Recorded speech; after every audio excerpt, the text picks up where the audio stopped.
नमस्कार दोस्तों, मैं Subodh Kumar Yadav motivational speaker and life coach बोल रहा हूं। आज आप सबका फिर से मेरे वीडियो में स्वागत है। दोस्तों, पीछे वीडियो में भगवान श्री कृष्ण अर्जुन को समझाते हुए कहते हैं कि अर्जुन, तुम तो बातें पांडित्यपूर्ण वाली करते हो, तुम पांडित्यपूर्ण वचन कहते हुए भी शोक कर रहे हो, और वो भी शोक उसके लिए कर रहे हो जो कि शोक करने योग्य है ही नहीं। जो विद्वान होते हैं, जो ज्ञानी होते हैं, जो धीर पुरुष होते हैं, वो ना तो जीवित के लिए और ना ही मृत के लिए शोक करते हैं, और तुम शोक कर रहे हो।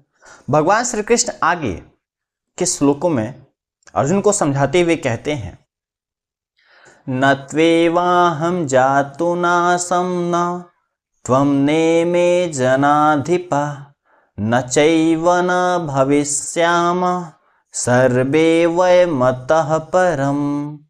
भगवान श्री कृष्ण कहते हैं कि अर्जुन, ऐसा कभी नहीं हुआ कि कभी मैं न रहा हूं, तुम न रहे हो, या समस्त राजा न रहे हो, और ऐसा कभी नहीं होगा कि भविष्य में हम लोग न रहेंगे।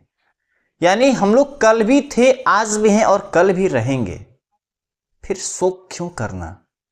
शोक की तो कोई वजह ही नहीं दिखती। जब ये बातें अर्जुन सुनते हैं तो अर्जुन का मत्था चकरा जाता है। अर्जुन समझ नहीं पाते कि भगवान कह क्या रहे हैं। युद्ध भूमि में खड़ा होकर के यदि मैं युद्ध करूं और अपने समक्ष खड़े इन समस्त राजाओं, गुरुओं और अपने संबंधियों का वध करूं, और भगवान कह रहे हैं कि फिर भी वध करने के बाद भी वो कहीं जाएंगे नहीं, वो कल भी थे, आज भी हैं और कल भी रहेंगे। और भगवान साथ में ये भी कह रहे हैं कि तुम ये सोच रहे हो कि तुम वध न करो तो इनका वध न होगा, तो ऐसा भी नहीं है। ये बातें अर्जुन को समझ में नहीं आती। अर्जुन संशय में डूब जाते हैं। जब भगवान श्री कृष्ण अर्जुन को संशय में देखते हैं तो समझ जाते हैं कि मेरे द्वारा दिया गया ये जो गूढ़ रहस्य है, इस रहस्य को अर्जुन समझ नहीं पा रहा। भगवान श्री कृष्ण अर्जुन में केवल रथ के सारथी नहीं थे, वो उसके जीवन रूपी रथ के भी सारथी थे।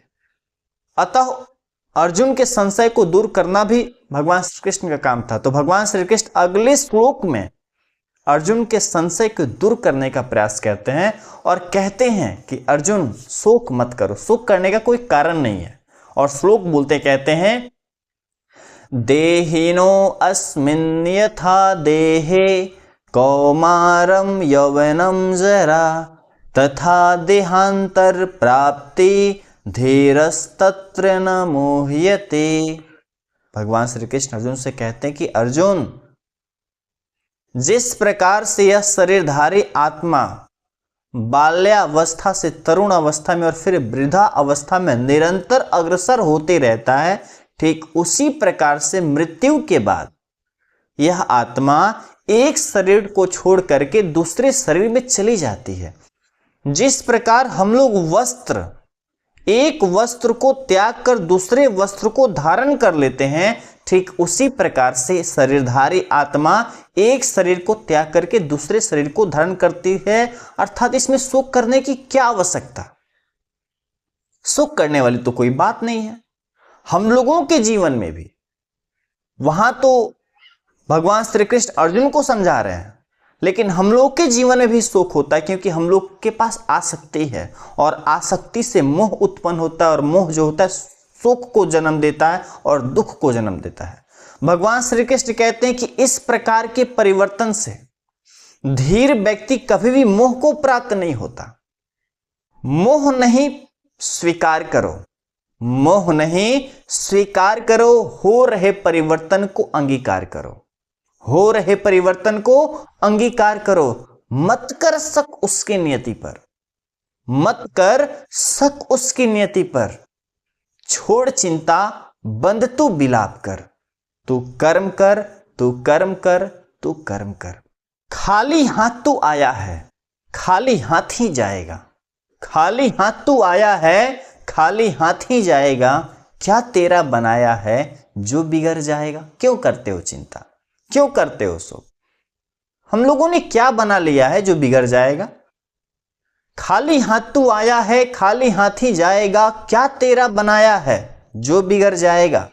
न कल तेरा था, न आज तेरा है, न कल तेरा आएगा।